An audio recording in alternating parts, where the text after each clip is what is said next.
स्कंद पुराण में रामेश्वर तीर्थ की बड़ी महिमा है। बहुत ध्यानपूर्वक सुनिएगा सब लोग। स्कंद पुराण में श्री वेदव्यास जी महाराज कह रहे हैं इस रामेश्वर तीर्थ के विषय में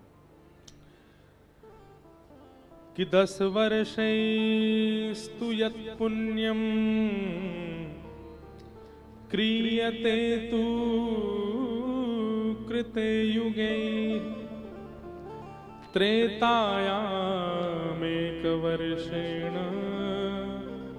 तत्साध्यते नृभिः द्वापरे तच्च मासेन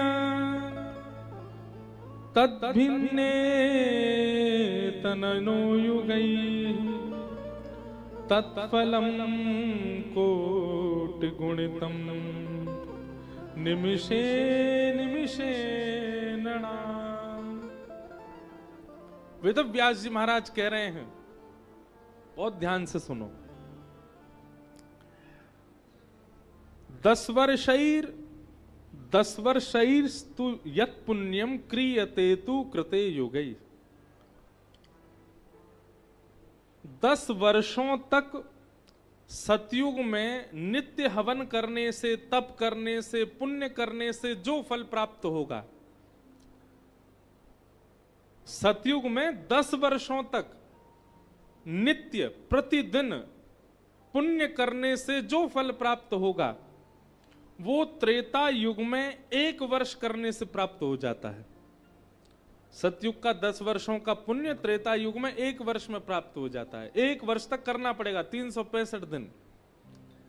और त्रेता युग में 1 वर्ष तक पुण्य करने का जो फल मिलता है वो द्वापर में केवल 1 महीना में करने में प्राप्त हो जाता है।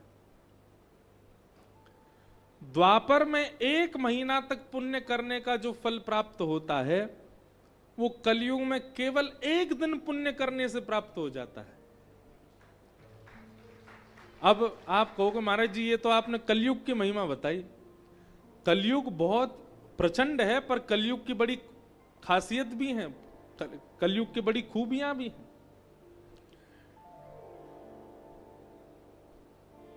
कलयुग में केवल भगवान नाम गाने मात्र से वो फल प्राप्त हो जाता है जो सतयुग त्रेता द्वापर में भयानक यज्ञ करने से प्राप्त होता है। ये कलयुग की महिमा है। परंतु रामेश्वरम की महिमा क्या है? कहते हैं 10 वर्ष सतयुग में किया गया पुण्य त्रेता में 1 वर्ष करने से प्राप्त हो जाता है। त्रेता में 1 वर्ष किया गया पुण्य द्वापर में 1 महीना करने से प्राप्त हो जाता है। द्वापर में 1 महीने तक किया गया पुण्य कलयुग में केवल 1 दिन पुण्य करने से प्राप्त हो जाता है। और वही 1 दिन में किया गया पुण्य यदि आप रामेश्वरम आते हैं और श्री रामेश्वरम आकर के क्या करते हैं? निमिषे निमिषे नृणाम निस्संदेह भवेद देवम रामनाथ विलोकिनाम।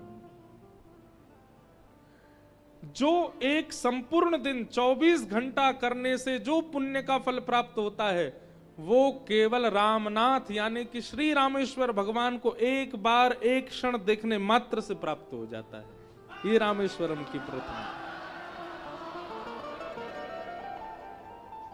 सतयुग के 10 वर्ष का पुण्य केवल रामेश्वर भगवान को एक बार देखने मात्र से प्राप्त हो जाता है। अच्छा एक बात, यहां लिखा है निमिषे निमिषे नृणाम। निमिष किसको कहते हैं? पलकों को। आंख की जो पलकें हैं इनको कहते हैं। दुनिया के सारे मंदिरों में कहा जाता है कि ठाकुर जी को जब देखो तब अनिमिष होकर के देखो। अनिमिष होकर के मतलब बिना पलकें झपकाए देखो। सब लोग इधर देखो, ध्यान पूर्वक सुनो, बहुत विशेष बात। पूरे विश्व में कहा जाता है कि भगवान के सामने जाकर के अनिमिष हो जाओ, नेत्रों की पलकें झपकनी नहीं चाहिए। पर रामेश्वरम में क्या कह रहे हैं? बोले रामेश्वर भगवान के सामने जाओ और जितनी बार पलकें झपको उतनी बार गिनती करो, उतने ज्यादा। जैसे आपने एक बार रामेश्वर भगवान को देखा और देखते ही आपने पलक झपक के दोबारा खोली तो एक बार देखने से 10 वर्ष का पुण्य करोड़ गुना ज्यादा मिलेगा, और जैसे ही निमिष बंद करके खोले पुनः करोड़ गुना और हो जाएगा, फिर नेत्र बंद करके खोला पुनः करोड़ गुना हो जाएगा। जितनी बार पलक झपक करके खोलोगे उतनी बार करोड़ करोड़ करोड़ करोड़ फल बढ़ता ही चला जाएगा। ये रामेश्वर भगवान के दर्शन का फल है। क्यों?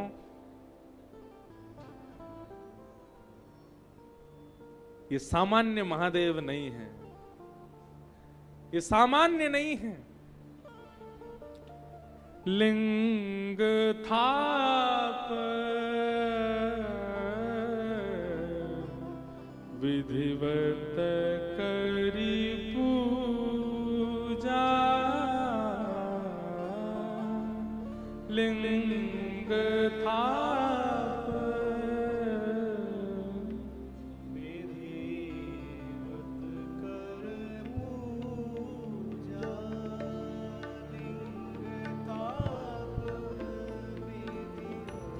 लिंग थाप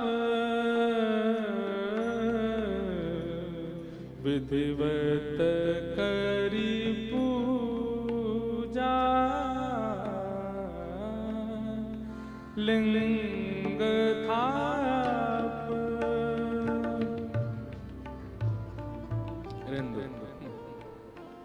लिंग थाप विधिवत करी पूजा,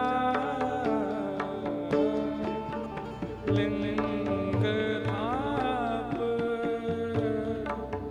विधि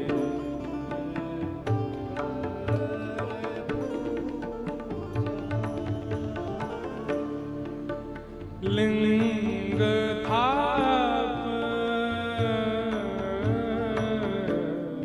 विधिवत करी पूजा, लिंग थाप विधिवत करी। जैसे हम रामायण के नए श्रोता हैं, वैसे हमारे संगीत वाले भी ये भी नए ही हैं मानस जी के लिए। सब लोग गाओ। ये सामान्य महादेव नहीं है, स्वयं प्रभु श्री राम ने अपने हाथों से स्थापित किए हैं। आप इनका दर्शन करके इतना करोड़ गुना पुण्य फल प्राप्त कर रहे हो, इसमें कोई निस्संदेह बात है, इसमें कोई चिंता वाली बात नहीं, इसमें कोई आश्चर्य वाली बात नहीं है। दुनिया में जितने भी शिवलिंग आप देखते हैं, ज्योतिर्लिंगों के अलावा, ज्योतिर्लिंग तो कहीं ना कहीं स्वयं प्रकट हैं, स्वयंभू हैं, पर और भी कहीं सामान्य मंदिरों में देखते हैं तो उसको किसी ने बनाया है, उसको किसी ने स्थापित किया है। वो किसी यंत्र के द्वारा, किसी आधुनिक भाव के द्वारा निर्मित किए गए हैं।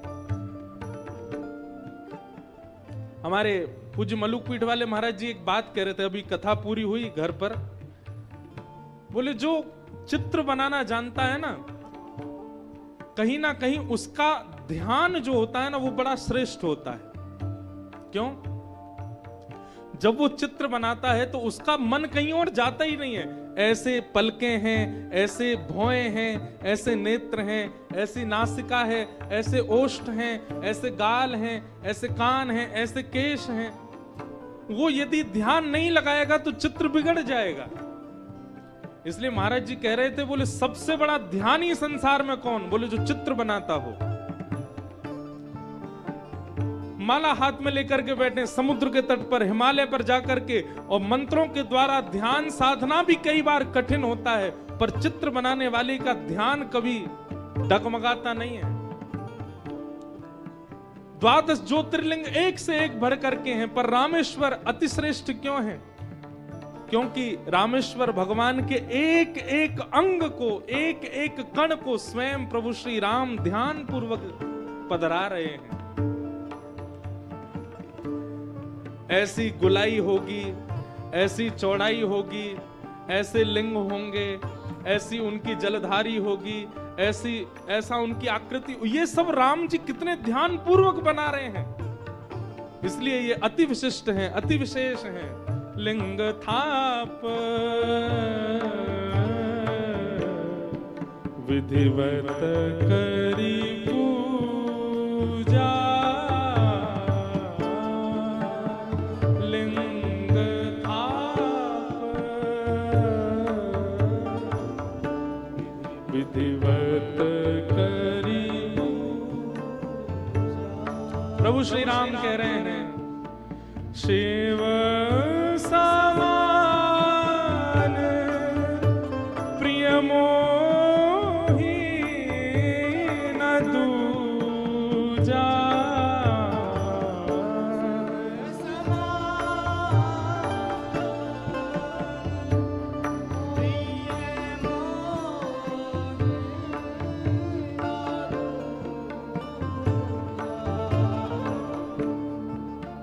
शिव समान प्रिय मोहि न दूजा,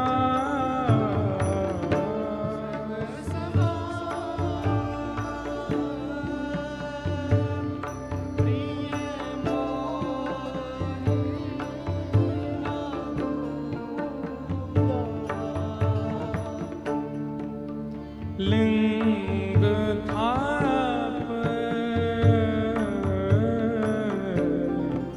विधिवत करी पूजा, लिंग थाप विधिवत करी पूजा, शिव द्रोही मम दास कहावा, शिव द्रोही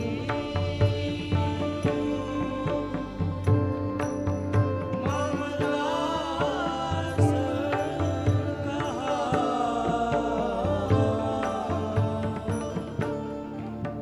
शिव मम दास कहावा,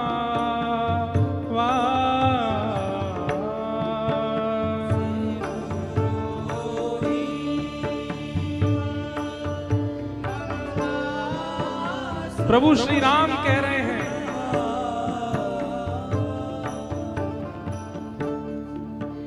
सोनर सपने मोहि न पावा,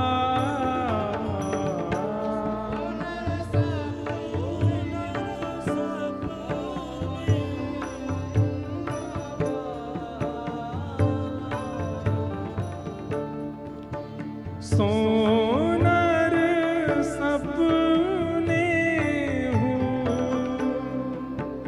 मोहि न पावा, सोनर सपने मोहि न पावा, शंकर विमुख भगत चह मोरी, शंकर विमुख भगत चह मोरी। भैया ये पंक्तियां इसी स्थान पर कही गई हैं जहां हम बैठ करके कथा सुन रहे हैं। महादेव की प्रशंसा, महादेव की महिमा स्वयं श्री राम गा रहे हैं। इसलिए दोहरा करके गाइए, सुन करके गाइए, तालबद्ध होकर के गाइए। शंकर विमुख भगत चह मोरी,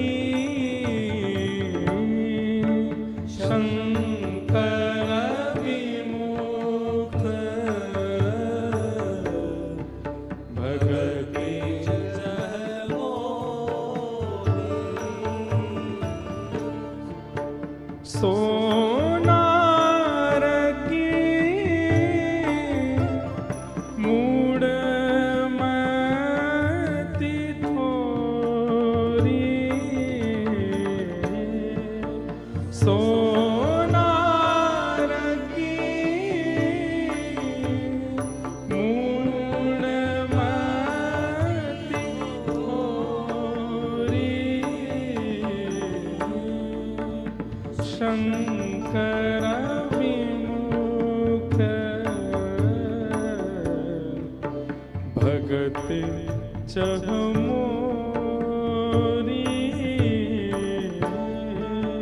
शंकर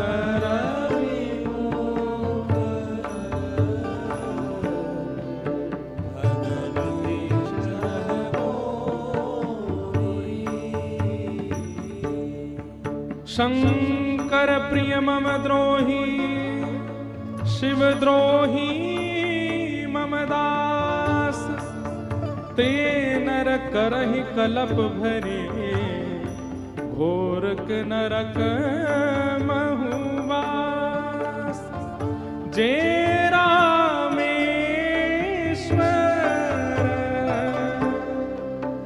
दर्शन करहि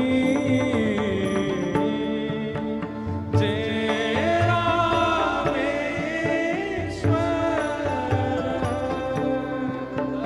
दर्शन कर सब लोग गाओ जे रामेश्वर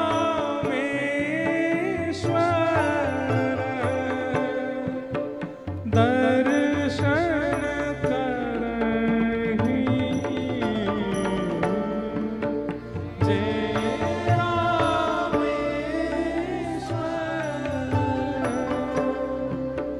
दर्शन करहि ते तनु तजे मम लोक सिधरहि ते तनु तजे मम लोक सिधरहि हे जे रामेश्वर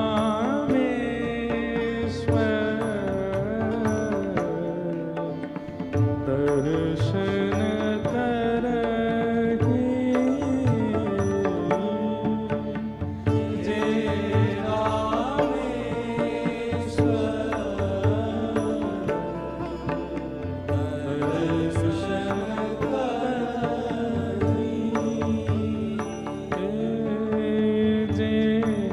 रामेश्वर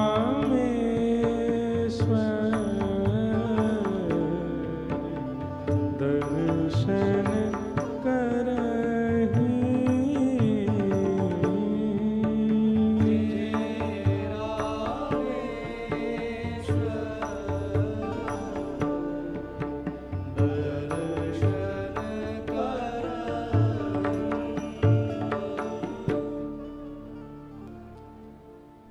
लिंग थाप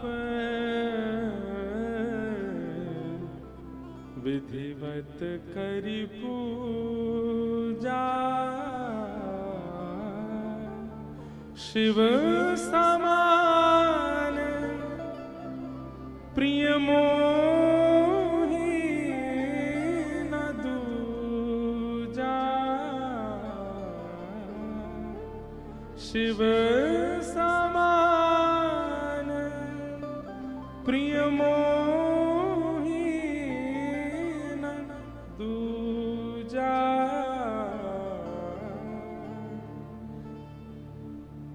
लिंग थाप विधिवत करि पूजा। स्कंद पुराण में इतनी महिमा जो महादेव की है वो क्यों है? क्योंकि ये महादेव स्वयंभू भी नहीं है, किसी के द्वारा निर्मित नहीं है, स्वयं परब्रह्म प्रभु श्री राम ने उनका निर्माण किया।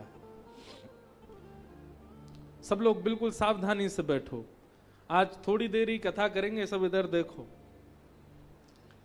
शिव समान मोहि, शिव समान प्रिय मोहि न दूजा। और कोई इतना प्रिय है ही नहीं जितना प्रिय महादेव हैं स्वयं भगवान श्री राम को।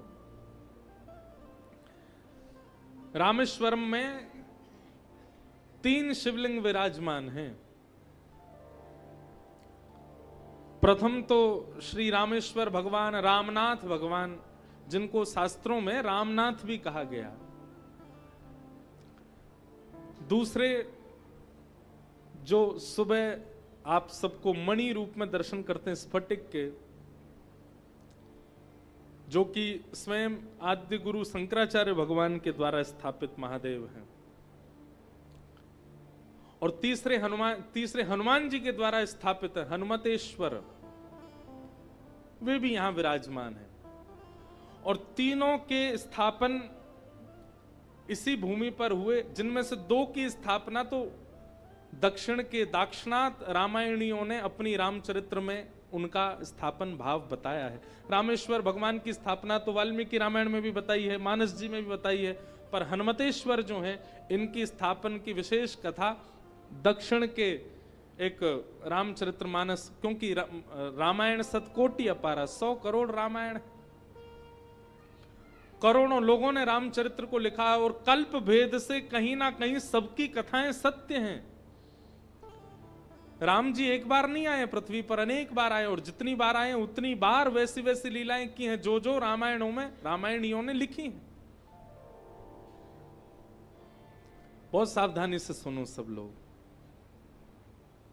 एक बड़ी प्रसिद्ध कथा है कि प्रभु श्री राम ने जब लिंग थाप विधिवत करी पूजा, तो कौन ने कराई पूजा? तो एक बड़ी प्रसिद्ध कथा दक्षिण की राम कथा आती है कि स्वयं रावण आए थे महादेव की आराधना करवाने के लिए। ये बात सत्य है।